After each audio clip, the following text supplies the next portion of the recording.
Vous êtes donc président de CAP, C-A-H-P-P. Tout à fait. Tout le monde connaît la CAP ici, ou je vous laisse nous présenter en quelques mots? Je pense que tout le monde connaît CAP, puisque CAP a fêté ses 50 ans il y a 2 ans. C'est la centrale de référencement leader au niveau national, qu'elle soit publique, privée ou ESPIC. D'accord. Alors, vous avez créé il y a 13 ans un indice vert. Est-ce que vous pouvez nous rappeler de quoi il s'agit?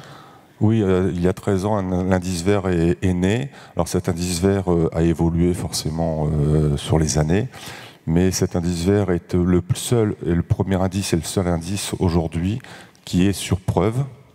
On demande à l'ensemble des fournisseurs de remplir un questionnaire d'une 40aine de questions sur la gouvernance, la gestion des déchets, les éco-soins et également sur le transport logistique. Et est-ce qu'en 13 ans, il a fait évoluer les choses dans le bon sens? Déjà, il y a 13 ans, vous pouvez imaginer qu'on prêchait dans le désert, puisque la RSE, le développement durable, il y a 13 ans, ce n'était pas forcément un sujet très développé dans les établissements de santé. On a commencé avec 30 ou 40 fournisseurs qui répondaient à cet indice vert. Aujourd'hui, on a plus de 400 questionnaires de remplis sur 300 fournisseurs. Donc déjà, il y a quand même une envie générale qui est là. Voilà, tout à fait. Et cette évolution aujourd'hui... Alors, il faut souligner que cet indice vert est à remplir par les fournisseurs de manière volontaire. Oui, donc c'est vraiment une volonté et une décision aussi des laboratoires d'avancer sur ce sujet-là. Bon, la législation nous aide également aujourd'hui, puisque, comme dans tous les établissements, toutes les entreprises, la RSE se développe, le développement durable également, mais ça nous aide. Et on travaille aujourd'hui avec la NAP, qui a pris ce dossier-là à bras-le-corps depuis 2 ou 3 ans, et donc on travaille en parallèle avec la NAP. Concrètement, il sert, comment est-ce que les établissements utilisent cet indice ? Alors les établissements peuvent l'utiliser puisque sans rentrer dans le détail, mais sur notre catalogue, chaque fournisseur a son petit logo A++ ou A+, etc. Donc l'établissement, quand il commande sur le catalogue, sait comment est classé le fournisseur à ce niveau-là, et en fonction de la sensibilité de la direction ou du pharmacien, ils peuvent choisir en fonction de ça.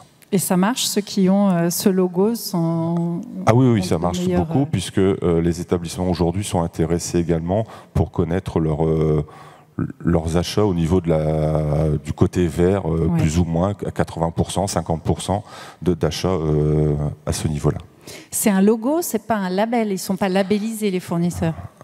Non, les fournisseurs sont labellisés sur d'autres secteurs, d'autres labels. Nous, notre indice vert aujourd'hui, il a évolué, on est passé de l'indice vert et cette année on a fait l'indice vert contrôlé. Donc en plus du remplissage et de l'étude de ces dossiers, de leurs réponses, on fait des audits. On a démarré ça en 2024. On a déjà eu 4 audits, donc sur des laboratoires quand même conséquents, puisque Janssen, Cousin, Rivadis et Le Gallé. Et aujourd'hui, donc, on a posé la question à l'ensemble des fournisseurs s'ils étaient intéressés pour faire des audits. Pareil, on a eu plus de 40 réponses positives. Oui, venez faire un audit chez nous. 40 réponses positives sur combien de demandes envoyées? C'est sur les 300 fournisseurs qu'on a envoyés. C'était juste la question subsidiaire. Est-ce que vous seriez intéressé pour avoir un audit?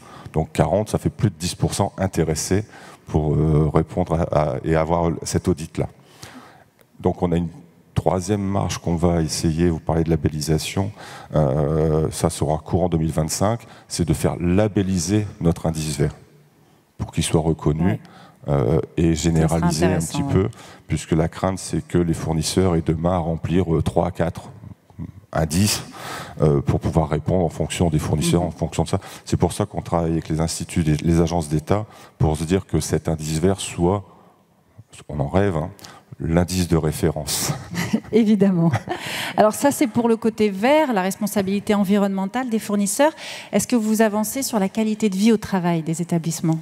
Oui, ça en fait partie, puisque je dirais CAP accompagne les acteurs dans l'optimisation de la performance pour avoir une évolution harmonieuse du monde du soin, donc aussi bien avec l'indice vert côté fournisseur, mais également au niveau des établissements de santé. On a largement discuté hier, aujourd'hui, et les derniers intervenants en ont parlé sur la qualité de vie au travail, la nécessité de faire des horaires équilibrés vie professionnelle, vie privée. Donc je connais ça par cœur parce que je suis également dirigeant d'établissement.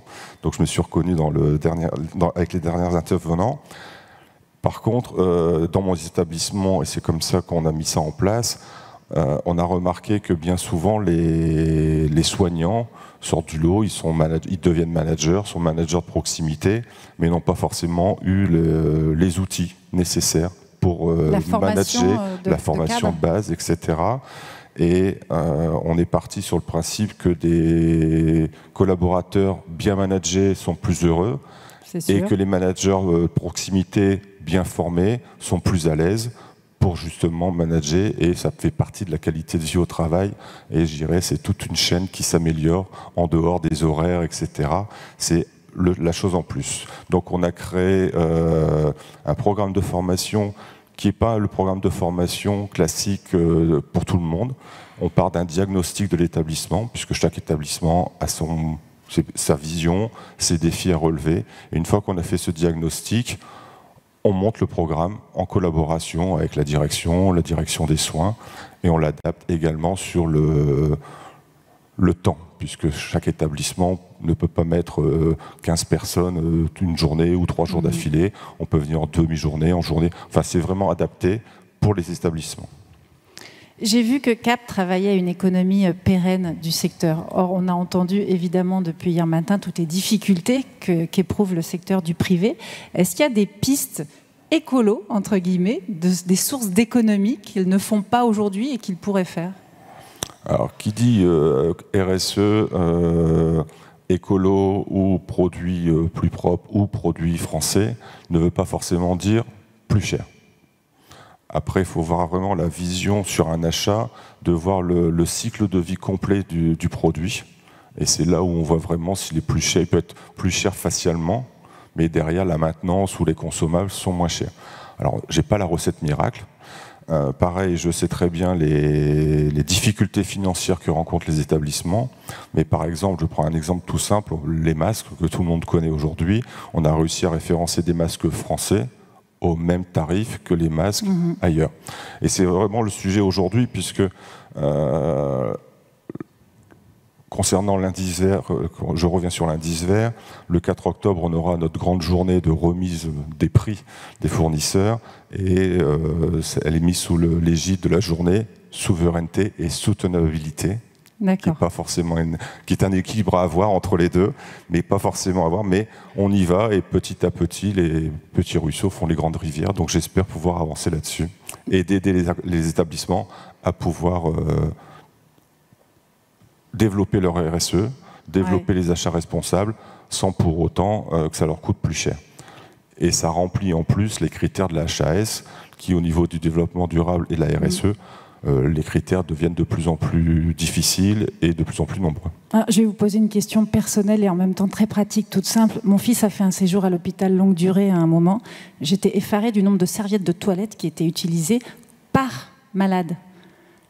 C'est pas écolo du tout. C'est une quantité d'eau et donc d'électricité énorme. Est-ce qu'il n'y a pas moyen de faire des réductions sur ce genre de... Certainement, je dirais, il y a des réductions au niveau des produits utilisés, les produits de nettoyage pour les choses qu'on nettoie. Donc là, aujourd'hui, il y a de l'eau osmosée, il y a des produits qui sont beaucoup moins énergivores. Après, c'est toujours le choix entre l'usage unique et la réutilisation, qu'il faut laver, etc. Et tout ça, il y a une démarche aujourd'hui au niveau en France, par exemple. Alors, je ne parle pas des serviettes. C'était une question pratique. Elle prenait une serviette qu'elle mettait par terre pour servir de sortie de douche, puis 2 serviettes pour le couvrir sur le corps, puis parfois une 3e pour les cheveux. Et après, paf, ça avait servi 10 minutes et ça partait directement. Alors là, le CAP ne peut pas intervenir, mais ça, c'est des bonnes pratiques que les établissements doivent mettre en place, contrôler, remettre en place, répéter, répéter. Pour tout vous dire... je connais ça dans mes établissements, ça s'appelle les bonnes pratiques. Alors là, on ne peut pas intervenir, nous, CAP, au suivi. Par contre, on peut intervenir pour faire des audits et voir et expliquer les bonnes pratiques, qui n'est pas forcément évident pour tout le monde. C'est du travail quotidien, il faut répéter, répéter, répéter. Merci beaucoup, Christophe Sadouane. Merci à vous. Merci à vous.